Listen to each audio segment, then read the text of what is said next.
Now, because of Pretty Woman, that's how the whole George Costanza came out, right? That's how you get sort of. That is part of the mythology that I've been told. So somehow Gary Marshall, they were looking for George. Gary Marshall married to Penny brother Penny Marshall, ex-wife of Rob Reiner, head of Castle Rock.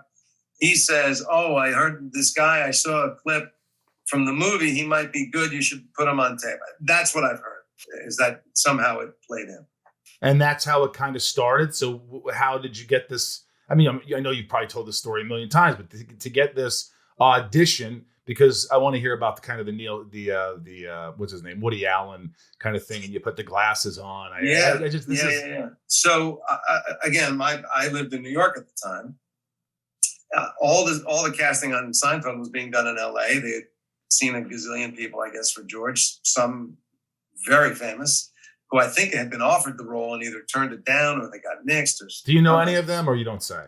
Yeah, I know Chris Rock, Danny DeVito. The guy, one of the guys they really liked for it, and I think he said no, was Paul Schaefer. Wow. Yeah, so I mean, they were kind of a little all over the map, and somebody said, we should put some actors on. We should get some New York actors into the mix. So that meant calling a New York casting director and just saying, "Look, we'll send you a couple of pages. We're looking for a sidekick, a funny sidekick, best friend to Jerry Seinfeld, about this age, no real description, just sort of your standard youngish character actor." And you were like, who the hell is Jerry Seinfeld at this point? You probably didn't really know much. I was a fan of Jerry Seinfeld. I've seen him perform many times. I didn't know who the hell Larry David was, but I knew Jerry Seinfeld. Right. So I was one of the ones, maybe through this Gary Marshall connection, and they called and said, put him on tape.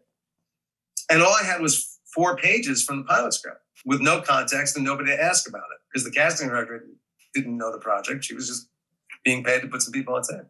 So you quickly memorized them, of course. Memorizing, no problem. But I went, what is this thing? So to me, it read like the dialogue in a Woody Allen film. And I went, all right, let's go with that. So I didn't wear glasses at the time. I went out and got some frames. And I not only did a thick New York accent, I literally was doing Woody Allen. I was the gestures and the voice. That voice. Yeah. Jerry, it's ridiculous. It's, I'm doing Woody Allen. There's blatantly, nobody would mistake it. Maybe not a good Woody Allen, but definitely a guy trying to do Woody Allen. Wow. And I finished the tape and I went, I'll never say that again. That. And a couple of days later, got a call, I think from Larry. Said, love everything you're doing, coming out. We want to have you meet Jerry. You'll read for the network. And I flew out and they said, don't change a thing except don't do the Woody Allen voice. Do New York, do the glasses, do all that, but just don't do the Woody Allen voice. And I show up to read for the network and there's one other person reading that day. Now, I don't know Jerry Seinfeld well, but I do know one thing, and that is one of his best friends in the world, at least at the time, was the comedian Larry Miller, who I had been in Pretty Woman with. And that's the other guy reading that day. And I go, well, this is the writing's on the wall. Of course, he's going to use his buddy. He doesn't know me. So I went in to do the reading, and I was loose. I was loosey-goosey, and I just had a great time going, I'm not going to get this, so just have fun. And I guess we just clicked. I left the audition, got on a plane that night, came back to New York, and by the time I landed, they went, you got it. So